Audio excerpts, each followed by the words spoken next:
한 부자가 있어 자색 옷과 고운 베옷을 입고 날마다 호화롭게 즐기더라.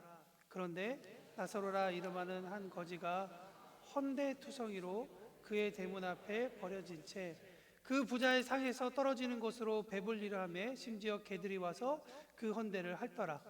이에 그 거지가 죽어 천사들에게 받들려 아브라함의 품에 들어가고 부자도 죽어 장사되매 그가 음부에서 고통 중에 눈을 들어 멀리 아브라함과 그의 품에 있는 나사로를 보고 불러 이르되 아버지 아브라함이여 나를 긍휼히 여기사 나를 나사로를 보내어 그 손가락 끝에 물을 찍어 내 혀를 서늘하게 하소서. 내가 이 불꽃 가운데에서 괴로워하나이다. 아브라함이 이르되 예 너는 살았을 때 좋은 것을 받았고 나사로는 고난을 받았으니 이것을 기억하라. 이제 그는 여기서 위로를 받고 너는 괴로움을 받느니라. 그뿐 아니라 너희와 우리 사이에 큰 구렁텅이가 놓여 있어 여기서 너희에게 건너가고자 하되 갈 수 없고 거기서 우리에게 건너오길 수도 없게 하였느니라.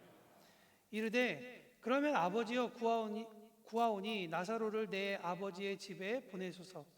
내 형제 다섯이 있으니 그들에게 증언하게 하여 그들로 이 고통 받지에 오지 않게 하소서. 아브라함이 이르되 그들에게 모세와 선지자들이 있으니 그들에게 들을지니라. 이르되 그렇지 아니하나이다.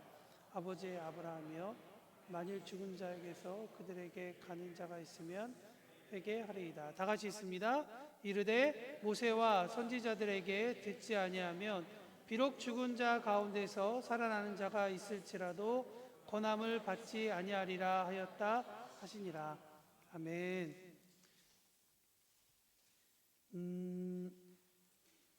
지난주에 이어서 또 돈 얘기입니다. 평생에 제가 전도사 때부터 시작을 하면 99년부터 전도사를 했으니까 저도 이제 좀 짬밥이 좀 되죠. 그동안 여태까지 돈에 대해서 설교한 적이 지난주가 처음이었거든요. 이번 주는 나사로 얘기니까 나사로 얘기하고 끝내야겠다 싶었는데 공부를 하다 보니까 이 얘기가 그렇게는 진행되지 않는 것 같습니다. 그래서 이번 주 한 주간 더 돈 얘기하려 합니다. 그래서 여러분들 불편하신 분들은 그래도 마음을 살짝 내려놓으시고, 그렇지만 또 하나님께서 우리에게 돈에 대한, 지난주에도 말씀드렸지만 돈이라는 것이 우리 신앙생활 가운데 매우 큰 영향을 미치고 있기 때문에 그 부분에 대해서 다시 한번 더 생각해보는 우리 모두가 되기를 원합니다. 여러분, 제가 지난주에 그 누가복음 16장 1절에서 13절 말씀을 설교하면서 돈이 전부가 아니다, 하나님을 의지해야 된다라고 말씀을 드렸습니다.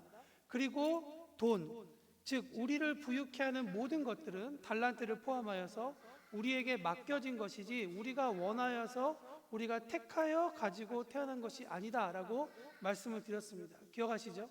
그래서 돈이란 것은, 재물이란 것은, 이 우리를 부유케 하는 것은 하나님께서 우리에게 맡겨주신 것이지 하나님께서 우리에게 하나님의 기쁨을 위해서 사용하도록 하라고 하신 것이 있기 때문에 우리가 그 이유 때문에 그분께서 나에게 왜 그것을 맡겨주신지에 대한 이유를 우리가 여쭈어야 된다라고 제가 지난주에 말씀을 드렸습니다. 그렇기 때문에 여러분, 돈을 사용하기 전에 기도하시면 어떤 일이 일어나느냐, 하나님께서 나에게 맡겨주신 것에 대한 감사함이 일어나게 됩니다. 그리고 그 감사하게 된과 동시에 이 돈을 정말 조심스럽게 사용하게 됩니다. 여러분, 하나님께서 우리에게 돈을 통하여서 아름다운 선한 일도 하시지만 우리가 알다시피 돈 때문에 싸우게 되거나 시험에 드는 일도 너무나도 많다는 것이죠. 오늘 나사로와 부자 이야기를 사실 그 13장 전체의 이야기로, 16장 전체의 이야기를 우리가 함께 이해할 때 사실 우리가 이 본문에서 우리에게 의도하는 그 바를 이해할 수 있다고 저는 생각합니다. 오늘 내용은 이렇습니다. 부자와 거지가, 나사로라는 사람이 죽었습니다. 둘 다 죽고 난 다음에 거지는 천국에 갔고 부자는 지옥에 갔습니다. 여러분, 여기를 잘못 이해하면 부자는 지옥에 가기 쉽고 가난한 사람은 천국에 가기 쉽다라고 착각할 수가 있습니다. 제가 어릴 때 이 말씀을 참 많이 들었는데 예배 시간에 많이 졸았나 봐요. 그래서 나 부자 되는 것보다는 가난해서 천국 가야지, 이 생각이 정말 크게 남았던 기억이 납니다. 근데 여러분, 우리 중고등부 학생들 졸지 말고 꼭 기억하세요. 부자가 된다고 천국 못 가는 거 아닙니다. 가난하다고 해서 천국 가는 것도 절대 아닙니다. 16장 전체 이야기를 가운데 우리가 바라보면 한 가지 발견할 수 있는 게 있는데요. 뭐냐면 로마서 10장 9절에 보면 이런 말씀이 있습니다. 내가 만일 내 입으로 예수를 주로 시인하며 또 하나님께서 그를 죽은 자 가운데서 살리신 것을 내 마음에 믿으면 구원을 받는다. 그러니까 오늘 이야기는 부자이기 때문에, 가난하기 때문에 천국에 간다 안 간다라는 얘기가 아닙니다. 여러분, 그 히브리서 11장은 믿음의 장으로 상당히 유명하죠. 근데 그 히브리서 11장이 사실은 그냥 11장에서 끝나면 안 되고 여러분들이 12장까지 읽어야 11장에서 왜 믿음의 사람들에 대해서 강조하는지가 해석이 됩니다. 근데 이 12장의 마무리 28절에 보면 이런 말씀이 있어요. 그러므로 우리가 흔들리지 않는 나라를 받았은즉 은혜를 받자라는 말이 그 히브리서 12장 28절에 등장하고 있습니다. 여러분, 이 이야기를 거꾸로 다시 리와인드해서 11장을 읽어보면 그렇기 때문에 믿음의 사람들에 대한 설명이 들어가는 거예요. 왜 믿음으로 살았는지가 중요한지에 대해서 이야기를 하고 있다는 거예요. 근데 여러분, 그 믿음의 사람들의 많은 이름들이 등장하는데 오늘 여러분과 제가 읽었었던 아브라함이라는 사람도 같이 등장합니다. 성경은 그에 대해서 뭐라고 얘기하냐면 여러 가지 그의 행동에 대해서 평가하고 있지만 특별히 그가 더 나은 본향, 곧 하늘에 있는 것을 바라보았고 하나님은 그를 위해서 한 성을 준비했다라고 히브리서 11장 16절에 이야기합니다. 그것은 무엇을 얘기하냐면 아브라함이 하나님을 믿었기에 그가 하나님이 준비하신 성 하늘나라에서 그가 입성하여 하나님과 함께 교제하고 그가 그곳에 생활하고 있다는 것을 히브리서 기자가 이야기하고 있다는 것이죠. 그 히브리서의 말씀과 오늘 본문의 이야기를 생각해 보면 나사로라고 하는 이 거지가 천국에 갔다라는 것은 분명한데 그를 위해서 하나님께서 준비하신 성 하나님의 나라는 그의 가난 때문은 아니에요. 그렇지만 성경 말씀을 읽어보면 특별히 구약 성경을 읽어보면 구약 성경에 등장하고 있는 많은 사람들의 그 이름에는 그 사람의 인생이 담겨 있습니다. 근데 이 나사로라고 하는 사람의 이름도 엘 아자르라는 이름이에요. 엘 아자르라는 이름은 뭐냐? 엘은 하나님이라는 뜻이죠. 아자르라고 하는 이름은 어떤 의미를 가지고 있냐면 둘러치고 있다, 구원하고 있다, 보호하고 있다라는 의미를 가지고 있어요. 그러니까 이 오늘 본문에서 나사로가 어떤 의미인지는 그가 어떻게 해서 구원받았다고 성경의 기록은 나와 있지 않지만 오늘 이 나사로라는 이름을 통해서 우리가 알 수 있는 것은 나사로라는 사람이 비록 가난했지만 하나님께 그의 삶을 의탁했고 하나님께서 그를 돕는 자로 함께 동행했구나라는 것을 우리가 알 수 있다는 거예요. 그에 반해서 부자는 이름이 등장하지 않습니다. 여러분, 이름이 등장하고 있지 않다는 얘기는 하나님께서 그 인생에 대해서 무언가는 이야기하셨지만 그의 인생이 반응하지 않았다라고도 우리가 이해할 수가 있습니다. 그에게 있어서 눈길을 끄는 두 가지 묘사가 등장합니다. 하나는 자색옷과 고운 베옷을 입고 날마다 호화스럽게 살아갔다라고 하는 것 하나와 또 다른 하나는 뭐냐면 그 집 앞에 거지가 있었는데 거지의 이름을 알면서까지 거지의 이름까지 알았음에도 불구하고 그는 거지를 선대하지 않았다라는 것이 이 오늘 본문 말씀에 기록된 내용입니다. 그러면 호화롭고 즐기고 거지를 선대하지 않으면 부자처럼 지옥을 가게 되는 겁니까? 라고 만약에 질문한다면 전 그것도 아니다 라고 말씀드리고 싶습니다. 우리는 누가복음 16장에 들어와서 1절부터 13절에 말씀했던 이 부자와 불의한 청지기의 사건을 다시 한번 더 떠올릴 필요가 있는 거예요. 이 불의한 청지기라고 이야기하는 사람이 왜 불의했냐라고 여러분 지난주에 설교했는데 기억나십니까? 그 사람이 왜 불의했죠? 주인의 재산을 어떻게 했기 때문이죠? 낭비했기 때문입니다. 낭비한 것 때문에 주인은 그 사람에게 불의하다라고 청지기에게 이야기를 했다는 것입니다. 여러분, 본문을 천천히 읽어간다면 부자는 단순히 부유했기 때문에 천국 잔치에 참여할 수 없었던 것이 아니라 부자가 부자에게 하나님께서 맡겨주신 그 부에 대해서 그는 청지기로서 주인이 하나님께서 주신 뜻에 따라 사용하지 않고 자신의 것인 것 마냥 낭비했기 때문 아닐까로 우리가 한번 생각해 볼 수가 있다는 것이죠. 다시 말하면 그 부가 부자에게는 우상이 되어버린 겁니다. 십계명에도 하나님께서 싫어하는 것들이 있죠. 그 중에 1, 2, 3, 4번 내용은 무엇입니까? 우상입니다. 하나님 외에 다른 것들을 의지하거나 다른 것들을 더 바라고 더 예배하고 그것에 함께 동행할 때 하나님께서 정말 싫어하신다는 것을 성경은 우리에게 이야기하고 있는 것이죠. 그러니까 누군가에게 이 부가 정말 좋은 것이고 정말 그의 삶을 너무나도 넉넉하고 좋은 것으로 채워줄 수 있는 그런 복이 될 수도 있지만, 지난주에 말씀드린 것 같이 복이 될 수 있지만 누군가에게는 이 부가 오히려 하나님의 천국 잔치에 참여할 수 없는 그러한 거리가 되어버렸다는 거예요. 한 가지 더 레디컬하게 질문해 봅니다. 그러면 부유한 자가 가난한 자를 도와주지 않는 것이 그렇게 나쁜 일인가? 모든 가난한 자를 쫓아다니면서 우리가 도와줘야 되느냐? 이 질문에 대해 질문을 하고 싶습니다. 여러분, 저는 이 질문에 대해서 제가 대답을 해야 한다면 저는 네 라고 얘기하고 싶습니다.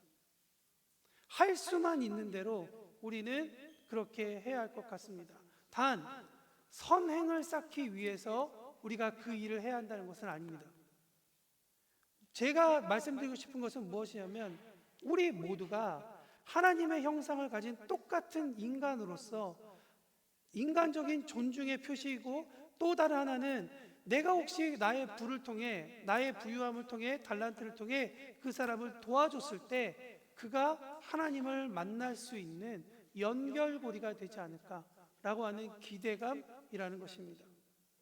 하나님을 만날 수 있도록 도와주기 위해 우리의 돈, 부유함, 풍부함, 우리의 달란트는 그렇게 사용되어져야 한다라고 오늘 나사로의 비유를 통해서 우리에게 말씀하신다고 저는 믿습니다.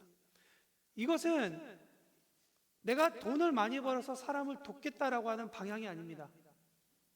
내가 사람을 돕기 위해서 돈을 벌어야겠다라는 방향입니다.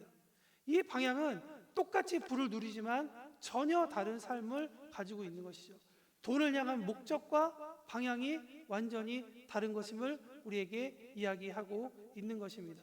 레위기 19장 9절에서 10절 말씀에 보면 하나님은 이스라엘 백성이 아직 가나안 땅에 들어가기도 전에, 그래서 광야를 다니면서 농사할 수 없는 그 시절에 가나안 땅에 들어가면 너희들이 농사라는 것을 하게 될 텐데 농사는 이렇게 해라, 농사할 때 이렇게 해라라고 미리 말씀하십니다. 너의 땅에 곡물을 벨 때 너는 밭 모퉁이까지 다 거둘지 말고 너의 떨어진 이삭도 줍지 말며 너의 포도원의 열매를 다 따지 말며 포도원에 떨어진 열매도 줍지 말고 가난한 사람과 타국인을 위하여 버려두라. 나는 너의 하나님 여호와니라. 여러분, 이것이 하나님께서 말씀하시는 부, 그리고 그 부를 나누는 개념이라는 것입니다. 여러분, 근데 이 말씀을 왜 레위기라는 책에 기록하게 하셨을까? 저는 부유하게 될 때 그렇지 못한 사람을 기억하라는 하나님의 말씀이라고 믿습니다. 부유하게 되면 내가 거두어들이느라고 정신없는 나머지 그 모퉁이에 있는 것을 먹고 살아야 되는 그 사람들을 기억하지 못하기 때문에 들어가기 전에, 입성하기 전에 주님께서 우리에게 이스라엘에게 말씀하시는 거예요. 저는 하나님께서 우리에게 부를 주시기를 원한다고 믿습니다. 왜냐하면 이 땅에 정말 우리도 많은 것을 누리고 있지만 우리보다 더 누리지 못하는 너무나도 많은 사람들이 있습니다. 돈에만 얘기하는 것이 아니라 지식과 우리의 기술과 여러 가지들인 것들이죠. 근데 여러분, 하나님께서 그것을 우리에게 다 부어주시고자 할 때 우리의 마음이 레위기 19장의 말씀을 기억하지 않으면 이것이 오늘 우리가 읽은 누가복음 16장에 등장하는 부자의 마음처럼 오히려 하나님께서 우리에게 주시는 그 영광과 우리의 복이 오히려 우리의 삶을 더 하나님과 멀게 하고 나락으로 이끌어가는 그러한 삶이 될 수도 있다는 것이죠. 여러분, 우리가 우리의 가족을 지키는 것은 너무 잘합니다. 그렇지만 우리의 가족 말고 우리와 함께하고 있는 사람들을 주님께서 우리에게 기억하라라고 이야기를 합니다. 여러분, 우리가 그들을 기억할 때 하나님은 우리의 삶을 인도하실 것입니다. 이 레위기 19장 말씀을 하면서 하나님께서 이스라엘 백성들에게 뭐라고 얘기하냐면, 너희는 거룩해라 라고 주님께서 명령하세요. 왜냐하면 너희 여호와 하나님이 거룩하다. 그러니까 하나님의 살아가시는 방법과 이 세상이 알려주는 방법이 구별되어 있다는 것을 이야기해 주는 거예요. 그러므로 크리스찬들은 어떤 삶을 살아야 되느냐, 더 도덕적인 사회를 당연히 해야 됩니다. 그런데 그것만을 하기 위해서 하는 것이 아니라 하나님의 백성은 마땅히 하나님처럼 구별하여서 불을 흘려보내는 일도 우리가 배워야 한다는 것을 말씀을 드립니다. 그렇기 때문에 부유함의 사용도 이 세상의 방법이 아니라 하나님께서 원하시는 방법이 있다는 사실을 기억해야 하는 거죠. 그래야 우리가 돈을 갖고 우리가 부유함을 누리게 된다는 것이 아니라 오히려 돈과 부유함을 사랑하는 이러한 방식이 있다라고 하는 메시지를 세상에 전할 수 있다고 저는 믿습니다. 여러분, 오늘 본문 가운데 여러 가지 이야기를 드리고 싶지만 제가 약속드린 예배의 시간 이제 3분 남아서 여러분들에게 이제부터 설교 시작인데 대치동 강사처럼 엑기스만 말씀드리도록 하겠습니다. 여러분, 저는 오늘 본문에서 하나님께서 돈, 부유함, 달란트를 어떻게 사용하길 원하실까라고 질문한다면 저는 세 가지를 얘기하고 싶습니다. 첫 번째, 돈보다 사람을 귀하게 여기십시오. 계속 우리에게 15장부터 우리에게 이야기하고 있습니다. 물질보다, 부유함보다, 많이 누리는 것보다 더 중요한 게 있다. 근데 그것 중에 하나가 바로 사람이다라고 이야기를 합니다. 오늘도 가시면서 도시락 드실 거 아니에요, 그죠? 우리 지안이 생일 때문에. 근데 여러분, 우리는 그냥 가서 그냥 먹기만 하면 됩니다. 근데 여러분, 그 음식이 준비하기까지 얼마나 많은 손길의 준비가 있었습니다. 그 전에 우리가 당연히 그 비용을 지불하면서 사니까 너무나도 쉽게 살죠. 그렇지만 잘 생각해 보십시오. 우리가 만약에 저 도시락을 싸기 위해서 내가 가서 벼를 심어야 되고 그거를 기다려야 되고 그 반찬하기 위해서 여러 가지 야채를 해야 되고 소 한 마리 키워야 되고 여러분이 해야 한다고 생각해 보십시오. 여러분들 그 모든 수고 다 여러분이 원래 해야 하는 겁니다. 그렇지만 우리는 현대 사회에 살면서 내가 해야 될 수고를 다른 사람들이 해주기 때문에 감사하게 우리가 하는 것이죠. 여러분, 돈보다도 중요한 것이 있습니다. 그것은 사람입니다. 사람을 귀히 여기는. 그러나 부자는 그러한 삶을 살지 않았다라는 거예요. 나사로의 이름을 기억했지만 나사로를 도와주지 않았다라는 거예요. 여러분, 이것이 하나님께서 우리에게 질문하시는 겁니다. 너는 지금 너의 재정 어떻게 사용하고 있니? 넌 앞으로 너의 재정 어떻게, 내가 너에게 재정을 줄 때 너는 어떻게 재정을 사용할 거니? 라고 주님께서 물어보신다 생각합니다. 두 번째, 여러분의 삶 가운데에서 사랑만 넘치게 하십시오. 부자의 삶을 보면 그의 삶을 바라보면 기억나는 것은 그 당시에 금값보다 더 비싼 염료로 만든 잘색 옷을, 그리고 이집트에서 수입할 수 있는 속옷, 베옷을 입고 다니는 것밖에 보이지 않습니다. 여러분, 그것에는 감동이 없어요. 여러분의 울타리에서 자색옷과 베옷이 넘쳐나는 건 여러분 크리스찬으로서의 감동 하나도 없습니다. 그렇지만 여러분의 삶의 울타리 넘어서 그리스도의 사랑이, 정말 그 가난한 자들을 기억하면서 도와주는 일들이 넘쳐난다면 여러분, 그것은 정말 의미 있는 일입니다. 여러분의 그 울타리를 높게 쌓을 수 있음에도 불구하고 그런 사람들을 기억하며 여러분의 삶의 모퉁이를 내어주신다면 하나님께서 여러분들의 그 모퉁이를 귀히 보시고 하나님께서 더 좋은 것으로 채워주시라 믿습니다. 물론 안 채워질 수도 있어요. 그렇지만 우리는 채워짐 때문에 살아가는 그러한 사람들이 아닙니다. 하나님의 영광 위에 살아가는 사람입니다. 마지막으로 하나 더, 시간이 막 지나고 초가 막 다투고 있어가지고 제 마음도 막 다투고 있어요. 45분 47초. 네, 돈 정말 잘 써야 됩니다. 여러분, 돈 쓰는데 아까도 말씀드렸지만 기도하시면서 사용하시기 바랍니다. 부자와 연결된 5 형제를 보십시오. 여러분, 그 5 형제도 부자와 똑같은 패턴을 살았다라고 성경은 얘기합니다. 돈 쓰는 거는 영향을 받습니다. 내 옆에 어떤 사람이 돈을 쓸 때 내가 그 사람처럼 뒤지지 않으려고 돈은 정말 쓰게 됩니다. 그러므로 좋은 사람이 옆에 있어야 되지만 내가 좋은 사람이 되어 하나님의 재정을 건전하게 사용하고 하나님의 영광을 위해 사용하게 된다면 여러분 놀라운 변화와 변혁이 일어나리라 믿습니다. 말씀을 마치면서 여러분들에게 부탁드리고 싶은 것은 그겁니다. 여러분, 오늘 본문의 부자는 화려한 옷을 입었지만 하나님 나라의 이름에 기록이 되지 않았습니다. 그렇지만 하나님의 도움을 구하던 나사로는 하나님께 도움을 구했기 때문에 그의 이름이 하나님에게 또한 우리에게 그 이름이 불렸다고 생각합니다.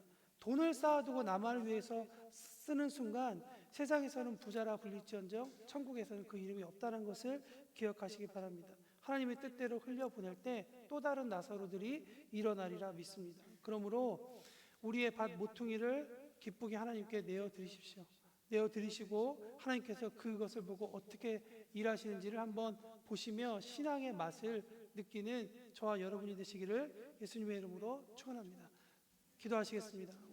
오늘 제가 대표하여 기도하고 오늘 마무리하도록 하겠습니다. 주님, 우리에게 주신 재정 잘 사용하길 원합니다. 이 재정이 돈 때문에 휘둘려서 저희들이 정말 시험에 빠지거나 교만하지 않도록 도와주십시오. 주신 달란트 정말 하나님의 영광 위에 잘 사용하여서 하나님께서 기뻐하시는 삶이 될 수 있도록 인도하여 주옵소서. 주님, 재정 때문에 시험 들거나 낙심하지 않도록 도와주옵시되 주님께서 이 시즌을 분명하게 우리에게 허락하시는 것은 하나님께서 이 영역도 또한 만지길 원하시고 하나님께서 우리의 삶 가운데 복주기 원함이라 믿습니다. 하나님, 정말 하나님의 뜻대로 살아갈 수 있는 우리 모두가 될 수 있도록 인도하여 주십시오. 돈을 다스려 생명을 살리는 인생이 될 수 있도록 인도하여 주십시오. 예수님의 이름으로 기도합니다. 아멘. 시간